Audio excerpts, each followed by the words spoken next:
Shalom, selamat pagi. Semoga kita semua dalam keadaan sehat. Sebelum kita memulai aktivitas kita hari ini, Rabu, tanggal 22 Juni 2022, mari kita melandaskannya dengan membaca dan merenungkan firman Tuhan. Sebelum kita membaca firman Tuhan, mari kita berdoa. Terima kasih ya Bapa di sorga atas penyertaan-Mu kepada kami hingga pagi ini kami boleh bangun dengan tubuh yang keberkatan. Sebelum memulai kegiatan kami hari ini, kami akan membaca dan merenungkan sebagian daripada firman-Mu. Kami mohon kiranya kuasa Roh Kudus-Mu menyertai kami, agar kami mampu memahami firman-Mu. Di dalam nama Yesus Kristus kami berdoa. Amin. Pembacaan kita hari ini dari 2 Raja-Raja pasal 9 ayat 30 sampai dengan ayat yang ke-37. Saya bacakan ayat 36. Mereka kembali memberitahukannya kepada Yehu, lalu ia berkata, "Memang begitulah firman Tuhan yang diucapkannya dengan perantaraan hambanya Elia orang Tisbe itu. Di kebun di luar Yisrael akan dimakan anjing daging Isabel." Tema perenungan kita, Tuhan akan membalas. Dalam bahasa Toraja, puang la umpa balai. Saudara yang dikasihi Tuhan, Kitab Raja-Raja mengisahkan betapa jahatnya Isabel. Isabel, seorang putri raja penyembah berhala yang diambil oleh Ahab menjadi istrinya. Ia memanfaatkan kekuasaan raja untuk melakukan berbagai kejahatan. Antara lain kita bisa baca di dalam 1 Raja-Raja pasal 18 ayat 4, di mana Isabel melakukan pembunuhan terhadap nabi-nabi Tuhan. 1 Raja-Raja pasal 21 juga menceritakan bagaimana Isabel merencanakan pembunuhan terhadap Nabot agar dapat mengambil kebun anggurnya untuk dipersembahkan kepada Raja Ahab. Akibat kejahatannya ini, Tuhan mengangkat Yehu menjadi raja atas Israel untuk menghentikan dan membalas kejahatan Isabel. Pembalasan atas kejahatan Isabel dapat kita baca di dalam ayat yang ke-6 sampai ayat yang ke-8 dari 2 Raja-Raja pasal 9 yang menyatakan, "Beginilah firman Tuhan Allah Israel, telah urapi engkau menjadi raja atas umat Tuhan, yaitu orang Israel. Maka engkau akan membunuh keluarga tuanmu Ahab, dan dengan demikian aku membalaskan kepada Isabel darah hamba-hambaku nabi-nabi itu, bahkan darah semua hamba Tuhan. Dan segenap keluarga Ahab akan binasa, dan aku akan melenyapkan daripada Ahab setiap orang laki-laki, baik yang tinggi maupun yang rendah kedudukannya di Israel."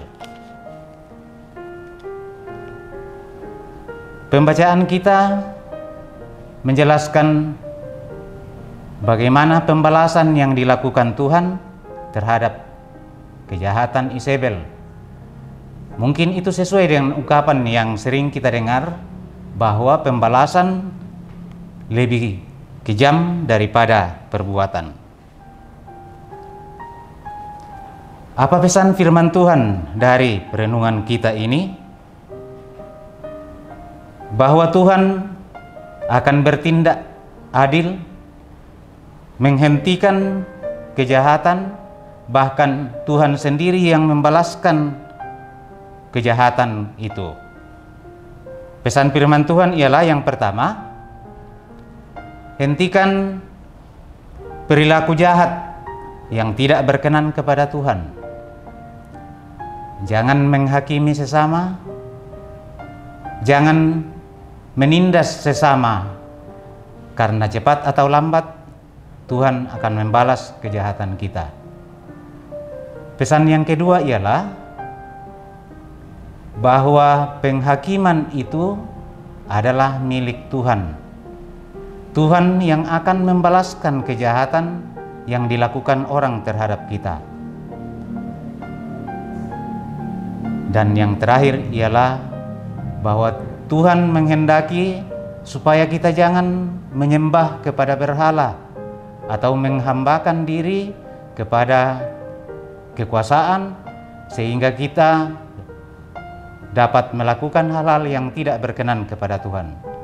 Tuhan menghendaki kita melaksanakan perintahnya, menuruti segala kehendaknya. Amin.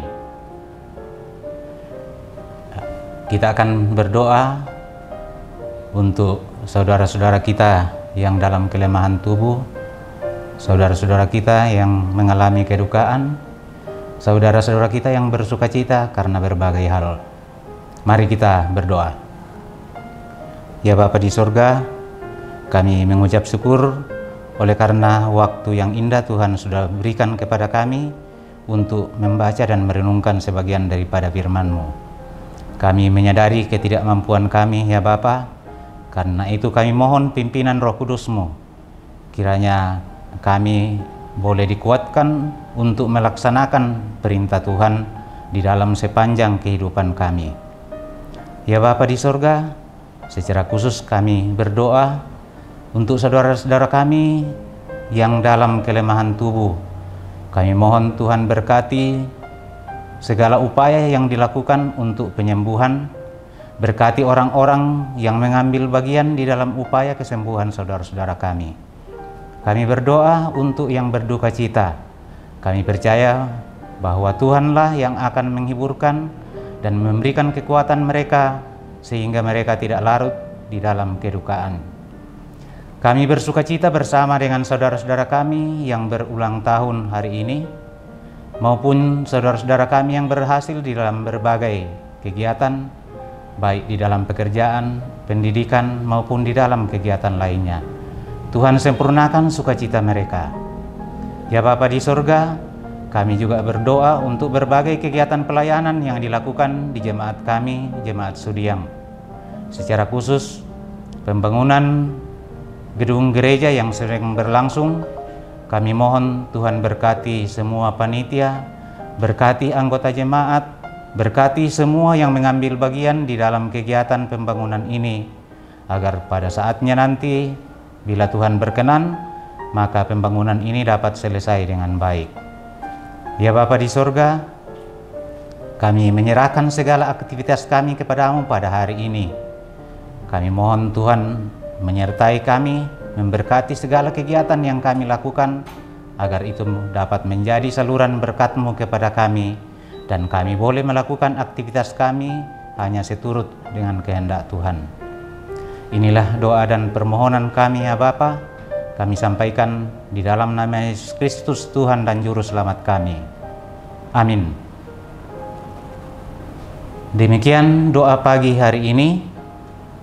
Selamat beraktivitas. Tuhan Yesus memberkati kita semua. Amin.